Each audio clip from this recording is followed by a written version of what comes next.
What's going on, everyone? Trust the Buzz here. If you're new to the channel, I make Charlotte Hornets content. So if that interests you, make sure you go ahead and hit that subscribe button down below. If you cannot tell by the thumbnail title of this video, in today's video, we're going to be talking about Tre Mann. Basically going to do a video series, which if you're familiar with the channel, you know, anytime we get new players, whether it's 10-day contract, whether it's a summer league player, I do everything Charlotte Hornet fans need to know about X, Y, and Z. So today we're going to do Tre Mann. And the reason I want to do Tre Mann first is just because I feel as though, outside of Grant Williams, I feel as though Tre Mann just has like the highest upside potential. Now, obviously on the basketball court, I think, it's far and behold Tre Mann, but I do like what Grant Williams is bringing to the table. But I also feel like more people are familiar with Grant Williams, so we'll get to him of course later because I'm doing all 5 players, everybody from Grant Williams to Davis Bertans. So I just want to do Tre Mann because I think he's the most interesting to me. I know what Grant Williams brings. I'm very happy with what he brings. I think Tre Mann is going to be very interesting for us, considering we've been trying to get this position, this archetype right for years now, and I think this is a really good chance we have of getting it right. So I mean, if you see me looking down, I'm looking down at my computer. Any stats or anything, I will show up on the screen. But looking at his basketball reference, Tre Mann this season, we'll just do this season, he has been averaging 3.8 points a game, 1.8 rebounds, 1.5 assists, with shooting 50% from the field and 42% from three, with 100% free throw percentage. Now, he has not played much. I think he's only played, he averages 9 minutes a game and has only played 13 games. So he hasn't played much, but what I do like about Tre Mann is, as I mentioned in yesterday's video, if you haven't seen it, go ahead and check it out. What I like about Tre Mann is his ability to, one, play off ball. I think he is more of a point guard than, let's say, Nick Smith Jr., but he does show a good ability to play off ball. He makes himself available to the ball handler, which I've gave scenarios on that yesterday. But I think Tre Mann is just going to be very valuable for us in that manner, because we do have a lot of people who like to handle the ball. Brandon Miller, LaMelo Ball, Miles Bridges, Cody Martin, Nick Smith Jr. We have guys that can handle the ball, and we're comfortable with them having the ball in their hand. So we do need people to be able to play off that. Tre Mann can do that, but he also can play on ball. He also can be the point guard. And while, if you look at his assist numbers, because I know that's like kind of the main thing people go to when they talk about a point guard, they're not high. I mean, he's never averaged 2 assists a game. Technically, last year he averaged 1.8 assists, but that's nothing crazy. But I am confident in his ability to kind of run the offense, because at the end of the day, he can just create for himself. I know we saw, Ish Smith get cut last night, but one thing with Ish Smith is he really wasn't able to cut for himself. I think he was create for himself. I think he was really good at, kind of blowing by players and being able to attack the basket. But he really wasn't good at finishing. He was actually good at getting by people, but that was kind of it. He kind of would just dribble it out or pass it or something like that, or do a floater. I think Tre Mann, he can play make. It's obviously not to the extent of Ish Smith, in my opinion, but it's something that he can develop in the future, and he has the ability to where if his first couple of reads aren't working, or if those guys are being denied the ball, he can just go ahead and create for himself, and I'm just as happy with that. Being a 6'3" guard, I've seen 6'5", I've seen 6'3". We're going to go with 6'3", but he could be 6'5". I don't know. I've literally seen altering accounts, but being 6'3", 178 pounds, and of course he went to Florida. He was in the 2021 NBA draft class. That's the same one with James Bouknight. And he was a sophomore coming out of Florida, and he played very well at Florida his second year. He averaged like 16 points a game, 5 rebounds, 3 assists, something like that, and was shooting very well from the field as well. I just really like what he can bring to this team. He brings the potential, because we've seen it in big games against good teams. I know we've seen a lot of a lot of highlights of him playing against the Nuggets, a lot of highlights of him playing against the Celtics. And while those are only 2 games, it's still, those are good teams, and he performed very well against those teams. So being able to see that he is able to have games like that against those kind of teams, it's a good sign. I mean, we've seen James Bouknight kind of have big games, but I know there was like one against the Raptors, one against the Kings, before the Kings were good to the point where they are now. So, and it's not to downgrade or discredit what James Bouknight did, because anybody can drop 20 in the NBA game. You have talent. But Tre Mann just exudes just more than a scoring prowess. He kind of knows what he wants to do with the ball. He's pretty just adamant about how he's going to approach the game. He has a way of playing, and I'm not saying that he cannot adjust to whoever our new coach is, because that's going to be a huge part of all of this. Yes, we have all these pieces, but are we going to have the coach to kind of bring it all together?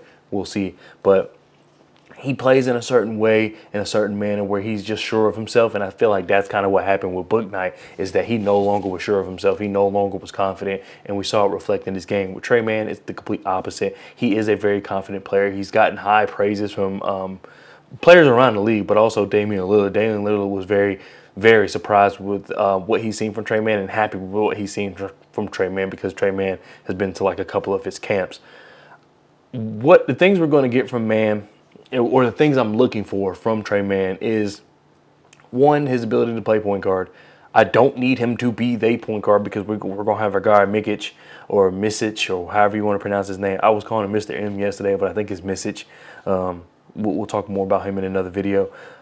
I think he's going to be the main backup point guard, but I want to see Tre Mann kind of be able to play that position. We didn't have that going into this year, and even really last year. If LaMelo's hurt, our point guard options are like Brandon Miller, Cody Martin. It was Ish Smith. We didn't Frank Ntilikina, who has obviously not panned out, and he was cut as well. We didn't really have any true point guard options, but now we have a guy who I would say is mainly a point guard, but probably will line up at shooting guard. I know it sounds crazy, or I know it may not make a lot of sense, considering I'm saying we need a backup point guard, but he can really play either or. And he doesn't have to transcend his game another way in order to have that happen. One thing I will say, and I don't know if I'll be able to show this on the screen because it is cleaning the glass, and if you're familiar with cleaning the glass, it's a paid service. I might show it, and then we'll see. But he's really good defensively. Teams do not shoot well, or players do not shoot well against him defensively. Now, granted, it's not that many minutes, but we'll just go back to last year, because this year he hasn't played too many games. He's only played 54 minutes this year, so we're not going to talk about those stats. We're going to talk about last year's stats, where he played 1,094 minutes. And at the point guard position, in the mid-range, people are only shooting 49% against him, which is in the 76th percentile. And then all of mid-range, because that was long mid-range, and all of mid-range, people are only shooting 40% against him. 40%. You can round it up because it's 40.6. So they're shooting 41% against him. That's 89th percentile, which is really good. And I'm not someone who is, I've said it time and time again on this channel, I'm not someone who is not going to watch the game and not watch him play and just base it off cleaning the glass or basketball reference or NBA stats. That's not how I operate. I have an inkling, or I have a way I feel about someone's game by watching them, and the hope is that the stats, the advanced stats, can back up what I saw. They can make sense of what I saw. So I'm not someone that's just going to look at the number and say, okay, he's good at this. From what I've watched, he is a pretty decent player when it comes to defending the ball, especially on ball. He's not all defensive, type, but he does give effort. He does play defense. Which is something that we've been lacking. And I think these numbers back that up. Now, granted, I don't think he's going to be as good as the 89th percentile, or I'm seeing 87th percentile as far as guarding shooting guards. And that's also because he was on OKC, and last year OKC, if I'm not mistaken, for a good chunk of the season, was still like a top defense. Not top 2 or anything, but I believe they were like top 10, close to top. It was something like that. So as a collective, as a team, of course, it's going to be his stats are going to be a little inflated. But based on from what I saw, I do feel like he's just going to be better than what we normally have. And that's kind of what you have to look at it. Yes, he may not be, the NBA best at doing certain things, but is he better than what we've had in the past? And I believe so. I believe so. And he just has this instinct about him, this killer instinct, where he just wants to show out on the court, not to ruin the game plan, not to take away from the other players. He just wants to show you what he can do. He wants to win. He wants to have the advantage over the other opposing player, and we need that kind of attitude. And I think it helps out. You see it on the floor. You see it how he plays. You see it how he acts. And I feel as though we need something like that, because the Charlotte Hornets, we're in a position now where it's much more than just X's and O's. We need a lot of other things that have technically nothing to do with basketball. And I think he shows that in the way he plays, and like I said, in the way he carries himself. So excited to see him play.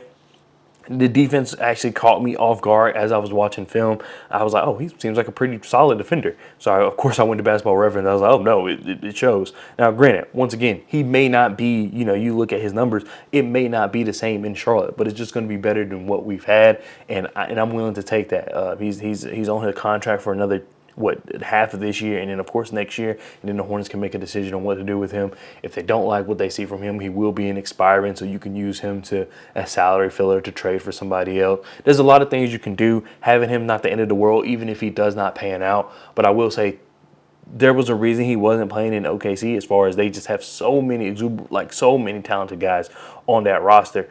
Doesn't mean he's not good, but it does mean that, maybe he could be a little better. So I will say that we need to give him time to develop. New city, new system. Because you got to think about it like this. He's going to go from Steve Clifford this year to who we know does not have the best offensive sets, and sometimes really refuses to give the ball to the hot hand. He's going to go from Steve Clifford to whoever we have as the next coach. And we can, maybe talk more about that when we get an idea of who our next coach is going to be, but with that system as well. So you're just going to have to give guys like him time. That's kind of all I'm saying. But I think at most we can expect a solid defender and a guy who's able to put the ball in the hole. I mean, where we are right now, I'm willing to take that.